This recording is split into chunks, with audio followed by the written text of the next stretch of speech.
Welcome to the deep dive. Today we're getting into a collection of sources that tackle, I think, one of the most frustrating, just persistent problems we all face. Resistance. I mean, why do we fight doing the very things we know intellectually will make our lives so much better? Yeah, the things on the to-do list that just stare back at you. Exactly. And look, if you are anything like the writer of our core source material, or frankly like me, you've spent hours, just hours, labeling yourself lazy, Oh, yeah. all while you're avoiding that one task that you know could unlock major growth. Well, we're here to tell you you are not lazy. We're going to unpack the psychology, the neurology that shows the real culprit here is just deep-seated, unconscious fear. And that's the critical pivot right there. Yeah. We are moving completely out of that world of moral judgment, the self-flagellation of I should be better, and we're diving straight into the science of protection. Protection, not laziness. Exactly. Our mission today is to walk you through a 4-step framework. It's designed to fundamentally shift your brain's entire narrative. We need to stop seeing challenges as threats and start seeing them as opportunities for expansion. It's like a complete system for self-motivation built on tricking your own ancient survival instincts. So let's just jump right in. Let's get to step one. Let's do it. Okay, so step one is a complete reframe of the problem.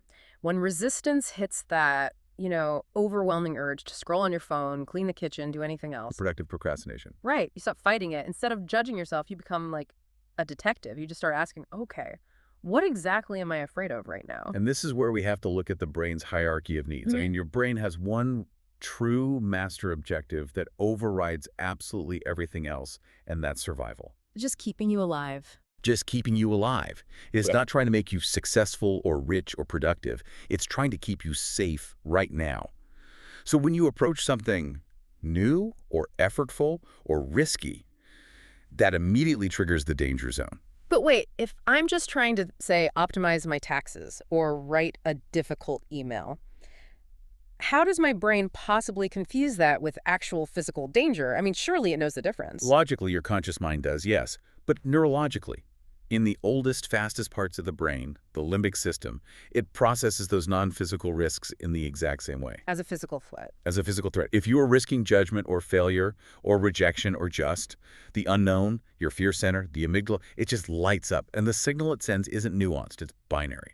Safe or unsafe. And effort is unsafe. Anything requiring effort or novelty is flagged as potentially unsafe, yes. So that anecdote from the source, feeling terrified to make a cold call even though there's zero physical threat, that actually makes perfect sense now. It does. It feels like walking into a dark forest because, to your amygdala, the emotional charge is basically identical. It's identical. Right. And this leads to what we all just dismiss as procrastination. Yeah. But our sources, they urge us to use a more accurate term for it.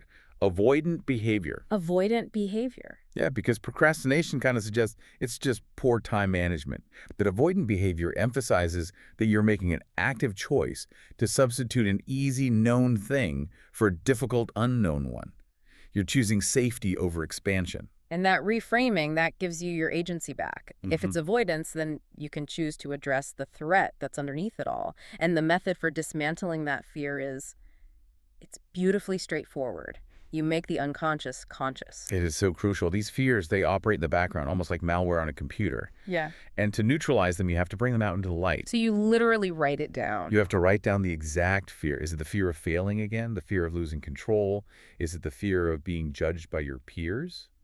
Get specific. And once it's written down, that's when the real work begins, right? You start logically poking holes in the story. You have to treat the fear like some ridiculous witness on a stand. Precisely. Let's just use that cold call example. The fear is, if I make this call, they'll reject me, I'll be humiliated, and my whole business will fail. Okay. Write that down. Then you question it. Okay, if they reject me, will I actually be humiliated? Maybe a little. Will I die? Absolutely not. Absolutely not. Will the sun still rise tomorrow? Yes. Is this one single phone call responsible for the total failure of my entire business? It's highly unlikely. It's just data. It's that moment where you shine the flashlight on the so-called monster under the bed. Yeah. And the source notes that often, once the fear is named and you see the full dramatic scope of what it's predicting, it immediately just seems ridiculous. Naming it breaks that hypnotic emotional spell. Now, it doesn't instantly remove all the discomfort, but it massively reduces the amygdala's control. You move from being paralyzed by this unnamed threat to realizing you were just scared to smoke. Okay, so we've exposed the lie. But how do we stop it from just popping right back up again tomorrow? Well, that takes us directly to step 2, identity. Okay. If step 1 was all about awareness, step 2 is about structural change. Hmm. What we find in all the research is that the root of all sustained behavior change, it's an identity shift. So it's not enough to know you should do hard things. Not at all. You have to truly believe deep down, I am a person who seeks out and handles difficulty. That is a powerful distinction. And the statistics our material provides on this are, frankly, a bit sobering. They prove that action without identity. It's just doomed to revert. I mean, just think about this. 80 to 95% of people who successfully lose 20 pounds, they gain it all back within 2 years. Wow. And why? Because the action changed, their diet, their exercise, but the underlying identity often remained a person who struggles with food or a sedentary person. So the old identity just pulls them back. It pulls them back. And the same principle applies to wealth. 70% of people who win the lottery go broke within 5 years. They changed their bank account, but they didn't change their identity around money and wealth. They were still operating from an identity of scarcity, even with all that money. So the goal then is to consciously start shifting those deep internal self-talk statements. Absolutely. You have to change the dialogue in the theater of your mind. The source speaker used these great examples from sports, like shifting the internal statement when you're about to take a difficult basketball shot. Right. Instead of thinking, I hope I don't miss. You proactively affirm the positive identity. It's going in. And that simple change in focus, it drastically increased their confidence. They started attempting more shots, and of course their skills improved. It's like a self-fulfilling prophecy, but based on your identity. And it applies directly to effort. During a really grueling workout, if your default mental soundtrack is, ugh, I can't wait for this pain to be over, you're going to quit faster. Yeah. But if you intentionally switch that narration to something like, I am strong and this is easy, or this is my training ground, you can lift heavier. You can sustain the effort for longer. You are literally telling your nervous system who you are in the process of becoming. And the key to making this new identity stick, as the source really emphasizes, is intentionally seeking out difficulty. And we're not talking about massive, life-altering challenges at first. It's about consistency. Right. They mentioned starting cold plunges years ago, way before it was trendy, and they didn't do it because they loved the feeling. They did it in a frozen children's pool because of who they were becoming. A person who does hard things. A person who commits to discomfort for growth. Yeah. And every single time you choose the stairs over the elevator, or take a cold shower, or do just 2 extra reps at the gym, you are casting a vote for that new identity. And the brain is constantly watching these little micro actions, right? And needs that repetition to confirm, okay, this new growth-oriented identity is actually safe. And this is crucial.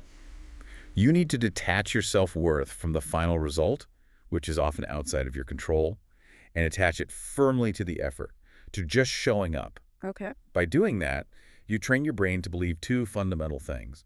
1, that growth is safe, and 2, that failure is just data. It is not a moral catastrophe. Okay, so if we've established the right identity, step 3 teaches us how to make it stick using our own brain chemistry. We need to leverage dopamine. And dopamine isn't just the pleasure chemical, it's mostly the anticipation chemical. It spikes highest right before you get a reward. This is such a profound shift in how we think about motivation. We usually think of motivation as something external, right? A carrot, like a bonus or a vacation or a cheat meal. But the most sustainable rewards are always internal. Like what? Dopamine spikes when your brain anticipates a sense of pride or meaning or fulfillment, that excitement for future growth, or that feeling of deep alignment with your values. So the goal is reassociation. We have to stop seeing hard tasks as these miserable chores that just suck the life out of us.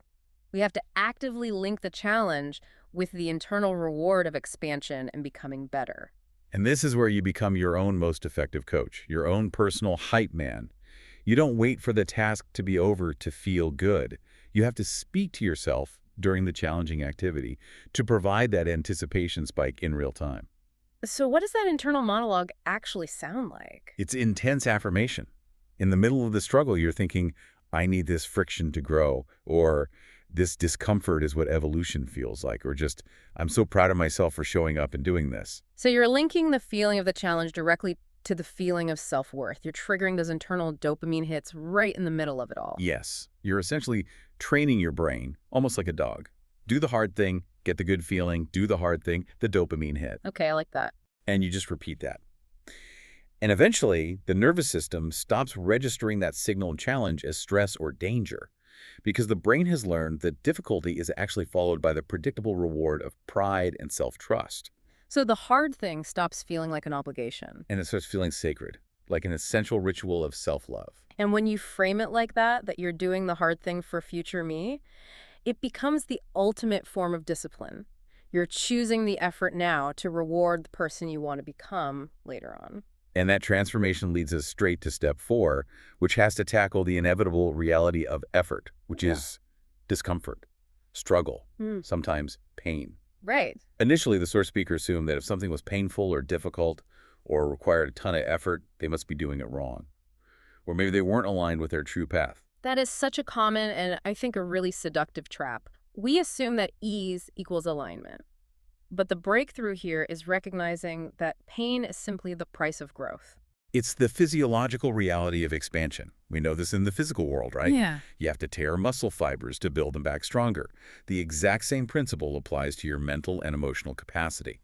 If you want to increase your capacity for focus or for risk, it has to feel uncomfortable. So this brings us to this really profound, almost existential choice that underpins this whole framework. You're going to experience pain either way, aren't you? That is the core truth. You will bleed. The choice is where. You can choose to bleed on the battlefield of becoming a better version of yourself, which is the acute productive pain of discipline and effort. Or you can choose the chronic corrosive pain of regret, remaining stuck in a mental prison, just wishing you had tried harder. And that contrast is what gives this whole thing its weight. The pain of building something new, let's say building a business or rewriting your life story, it's hard. It demands late nights, intellectual exhaustion, uncertainty. But what's harder? The pain of regret is dramatically harder. I mean, just imagine waking up every Monday morning for the next 30 years to a job you despise. Enduring the rage-inducing traffic, clocking in 8 hours of soulless work, only to get home exhausted with maybe 3 hours of freedom before you have to do it all over again. That chronic, low-grade suffering, that feeling of lost potential, that is objectively way harder than the acute effort of trying to escape the trap. That paints a very, very clear picture of the choice. You have to choose your discomfort. Exactly. The effortful pain is an investment. It is the cost you pay for the future you want. And the wonderful transformation is that while the weight itself might not disappear, carrying that weight, enduring that difficulty, is precisely what makes you strong. You give the pain meaning. You give the pain meaning. You realize it's moving you toward alignment. And it transforms from a stressor into a noble sacrifice. This has been a really comprehensive exploration of neurological resistance. Let's just consolidate the 4 steps that take us from protection to expansion. Let's do it. Okay, so first, stop the judgment. Investigate your fears with curiosity.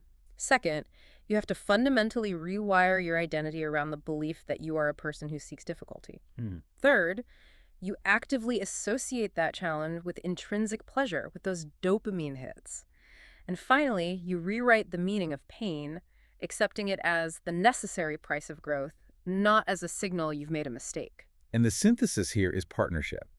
It's not about manipulating your brain. It's about approaching your ancient subconscious with compassion and with commitment. You are patiently showing it through consistent microactions and intention that growth is safe. And that expansion is rewarding. And that the uncomfortable path is actually the correct one. We're changing the internal default setting from maximum protection to deliberate expansion. The source speaker now runs towards the hard things. Not because they've somehow become magically easy, but because the speaker deeply likes who they are becoming in the process. They've shifted the motivation entirely. So, as you integrate this deep dive, maybe consider this question as your final thought. What is the one challenging task you have been reflexively avoiding this week? And will you choose to run toward it? Not for the result, but just because you like who you will become in the process of attempting it. Let that thought guide your next microaction. We'll catch you next time for another deep dive.